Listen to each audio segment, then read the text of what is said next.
ମୁଁ ଯାଉଛି କ୍ଲବ୍। ଆଜି ଆମର ସରସ୍ୱତୀ ପୂଜା ପାଇଁ ଚିତାର କମ୍ପିଟିସନ୍ ଅଛି, ତ ଯାଉଛି ସେଠି କେମିତି କମ୍ପିଟିସନ୍ ହେଲା, କେମିତି ମିଶିଲୁ, କ'ଣ ହେଲା ସବୁ ଆପଣମାନଙ୍କ ସହିତ ସେୟାର କରିବି। Thank you so much.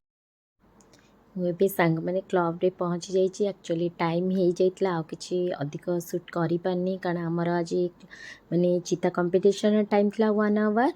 Show ସାଙ୍ଗମାନେ ସମସ୍ତେ ଆସିଲା ପରେ ବହୁତ ଜଲ୍ଦି ଷ୍ଟାର୍ଟ ହେଇଯାଇଛି ଆମର କମ୍ପିଟିସନ୍। ସୋ ବେଶୀ କିଛି ଭିଡ଼ିଓ କରିପାରୁନି କାରଣ ଯାହା ଆମେ ସବୁ ନିଜେ ପକାଇଛୁ, ଅନ୍ୟମାନେ ଆମର ଭିଡ଼ିଓ କରିଛନ୍ତି।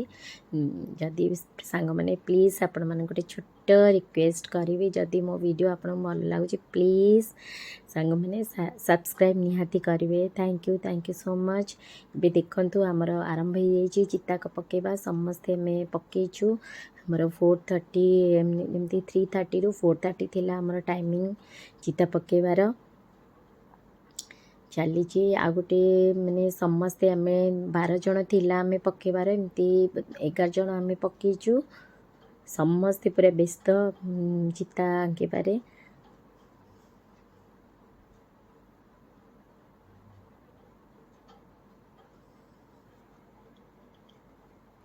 ଆକ୍ଚୁଆଲି ସବୁ ବର୍ଷ ଆମର ମାନେ ସରସ୍ୱତୀ ପୂଜା ପୂର୍ବ ଦିନ ଆମର ଚିତା ଆମେ ସମସ୍ତେ ପକାଉ।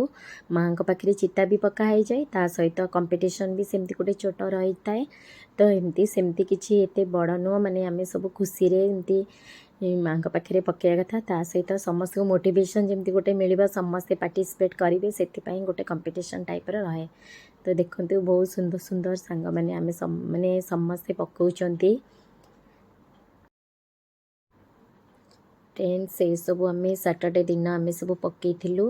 ତା ସହିତ ଆମର ମାନେ ଚିତା ପକାଇବା ଛଡ଼ା ତାପରେ ମାଆଙ୍କର ପାଖରେ ସେଠି ବି ସବୁ ସଜାସଜି କେମିତି ସବୁ ସେସବୁ ବି ହେଉଥିଲା। ତ ଆମେ ସମସ୍ତେ ବ୍ୟସ୍ତ ରହିଛୁ ପକାପାକି ମାନେ ଚିତା ପକାଇବାରେ। ତା ସହିତ ଚିତା ସରିଲା ପରେ ଘଣ୍ଟେ ଟାଇମିଂ ସରିଲା ପରେ ତାପରେ ତ ଯେମିତି ନର୍ମାଲି ଜାଣନ୍ତି ସବୁ ପ୍ରୋଗ୍ରାମର ମେନ୍ ହେଲା ଫଟୋ ଟିକେ ଉଠାଇବା। ତ ଏସବୁ ସରିଲା ପରେ ଆମେ ସବୁ ଫଟୋ ଉଠାଇଛୁ। ଏବେ ଦେଖନ୍ତୁ କେତେ ସୁନ୍ଦର ସୁନ୍ଦର ସମସ୍ତେ କରୁଛନ୍ତି।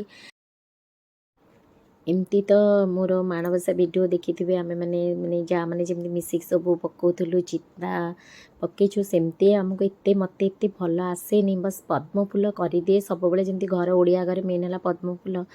ତ ଏଇ କମ୍ପିଟିସନ୍ରେ ମିଶିବା ପାଇଁ ସେଥିପାଇଁ ମୁଁ ଟିକେ ସତରେ କହିବି ଟିକେ ପ୍ରାକ୍ଟିସ୍ କରିଥିଲି ସେଦିନ। ସେ ନେଟ୍ରୁ ଦେଖି ବୀଣା କରିବା ସେ ଏମିତି ସବୁ କରିଥିଲି ସାଙ୍ଗମାନେ ଆମର ସବୁ। ତାପରେ ସବୁ ରଙ୍ଗୋଲି ସରିଲା, ମାନେ ଚିତା କରିସାରିଲା ପରେ ତାପରେ ଟାଇମ୍ ମିଳିଛି, ମୁଁ ଯାଇକି ମାଆଙ୍କ ପାଖରେ ଗୋଟେ ବହୁତ ବଡ଼ ପଦ୍ମ ଫୁଲ କରିଛି, ଯେଉଁଟାକି ମୋତେ ବହୁତ ଫେଭରାଇଟ୍, ମୋତେ ଭଲ ଲାଗେ। ଆମେମାନେ ଏପଟେ ସବୁ ଚିତା ଲେଖୁଛୁ, ସେପଟେ ଜଜେସ୍ ମାନେ ଯାହାକୁ ଡକା ହେଇଛି ଗେଷ୍ଟ ସେମାନେ ସବୁ ଆସିଛନ୍ତି, ମାନେ ଅଦର ରୁମ୍ରେ ବସିଛନ୍ତି। ତାପରେ ସେଇଠି ସବୁ ତାପରେ କିଛି ସମୟ ପରେ ସେମାନେ ଆସିକି ଆମର ଚିତା ଦେଖିକି ତାପରେ ସେମାନେ ଜଜମେଣ୍ଟ ଦେଇଛନ୍ତି। ଫ୍ରେଣ୍ଡସ୍ ଏବେ ଆନାଉନ୍ସ କରାଯାଇଛି ଯେ କିଏ ଫର୍ଷ୍ଟ ସେକେଣ୍ଡ ଥାର୍ଡ଼ ହେଇଛି। ଆଉ ଆମର ଲୋପା ମ୍ୟାଡ଼ାମ୍ ଯିଏ ସେ ଫର୍ଷ୍ଟ ହେଇଛନ୍ତି, ଆଉ ସାଙ୍ଗମାନେ ଜାଣିକି ଖୁସି ହେବେ ମୁଁ ସେକେଣ୍ଡ ହେଇଛି। ଆଉ ମୋର ଆଉ ଗୋଟେ ସାଙ୍ଗ ଆମର ଜ୍ୟୋତ୍ସ୍ନା ମ୍ୟାଡ଼ାମ୍ ସେ ଥାର୍ଡ଼ ହେଇଛନ୍ତି। ଏମିତି ଆଉ କନସୋଲେସନ୍ ପ୍ରାଇଜ୍ 2ଟା ଅଛି, ଏମିତିକି ଆମର 5ଟା ପ୍ରାଇଜ୍ ରହିଛି। ଏବେ ଆମର ଯିଏ ଜଜେସ୍ ତାଙ୍କୁ ବାସ୍ କିଛି ଗିଫ୍ଟ ଦିଆଯାଉଛି ଏମିତି। ତାପରେ ଏମିତି ସବୁ ଟିକେ ଛୋଟ, ତାପରେ ସେଠୁ ଚାହା ପାହା ପିଇକି ତାଙ୍କୁ ସବୁ ବିଦାୟ କଲା ପରେ ଆମେ ଟିକେ ଚାହା ପିଇକି ତାପରେ ଆମେ କ୍ଲବ୍ରୁ ପଳେଇ ଆସିଛୁ, କାରଣ ପୁଣି ସକାଳେ ଆମର ପୂଜା ଅଛି। ତାପରେ ଆମର ଏମିତି ବି ମୋ ଘର ଉପରେ ବି ପୂଜା ସରସ୍ୱତୀ ପୂଜା ହେଇଛି, ତ ଫାର୍ଷ୍ଟ ଆମେ ସେଠିକି ଯାଇଛୁ। ଦେଖନ୍ତୁ ଏଇଟା ହେଉଛି ଆମ ଘର, ମୋର ଘର ଉପର ଘର, ତାଙ୍କର ସେଇଠି ପୂଜା ଚାଲିଛି। ମୁଁ ଟିକେ ଲେଟ୍ରେ ଯାଇଛି, ତ ଫ୍ରେଣ୍ଡସ୍ ସେତେବେଳକୁ ଟିକେ ପୂଜା ସରିଯାଇଥିଲା। ତ ଏବେ ଭୋଗ ସବୁ ଚାଲିଛି ପ୍ରିପାରେସନ୍। ତ ସେଠି ପୂଜା କରି ମାଆଙ୍କ ପାଖରେ ମୁଁ ପୂଜା ମାନେ ଠାକୁରଙ୍କୁ ପ୍ରଣାମ କରି ଆମେ ତାପରେ ପଳେଇ ଆସିଛୁ ଘରକୁ। ତାପରେ ସେଠି ଯେମିତି କହନ୍ତି ଯେଉଁଠି ଗଲେ ଟିକେ ଫଟୋ ଉଠାଇବା, ତାପରେ ସେଠି ଟିକେ ସାଙ୍ଗ ହେଇକି ସମସ୍ତେ ମିଶିକି ଟିକେ ଫଟୋ ଉଠାଇଛୁ। ତ ଏଠି ଛୁଆମାନେ ଛୋଟ ଛୋଟ ଛୁଆ ମୋ ଝିଅମାନେ ଏମିତି ସବୁ ମିଶିକି ଛୁଆମାନେ ଫଟୋ ଉଠାଇଛନ୍ତି। ତାପରେ ସେଠୁ କହିଛନ୍ତି ମାମା ଘରେ ଟିକେ ଯାଇକି ଖେଳିବୁ। ମୁଁ କହିଲି ଠିକ୍ ଅଛି, ଆଜି ତ ଖେଳ। ତ ପିଲାମାନେ ସାନ ଛୁଆମାନେ ସବୁ, ମୋ ସାନ ଝିଅ ଆଉ ତା ସାଙ୍ଗମାନେ ସେମାନେ ସବୁ ତଳେ ଆସିକି ଟିକେ ଖେଳାଖେଳି କରୁଛନ୍ତି।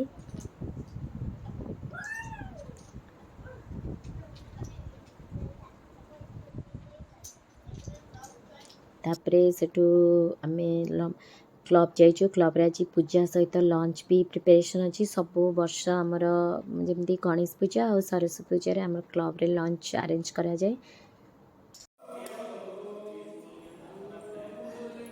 देखते सांग मैंने क्लब रे आमर पूजा चलती देखते आज मोर सबुठी लेट कहीं हजबैंड आसवा भी लेट हो कम ऑफिस पड़े गाड़ी को वेट करी आमर लेट हो तो से लेट्रे पूजा को जाइछु तो देखु पूजा तो सरी जाइए जहाँ जमी आउे ठाकुर पाखे आम टे पुष्पांजलि देचु देखी सेठू एमती आम लंच खाइचु सांग मैंने किसी फोटो उठेचु एमती बहुत मजा मस्ती करके घर को फेरीचु।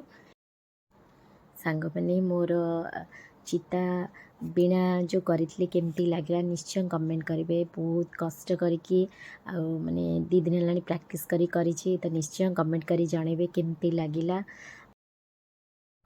सांग मैंने मु बहुत चेष्टा करुँची माने भल करने वीडियो को वॉइस देवाई बहुत चेष्टा करी प्लीज़ सपोर्ट करेंगे इनकरेज करेंगे तो मुझे आहरी भल कि चेष्टा करी भल से वीडियो करने आपण मानक शेयर करने। Thank you so much happy Basant Panchami thank you.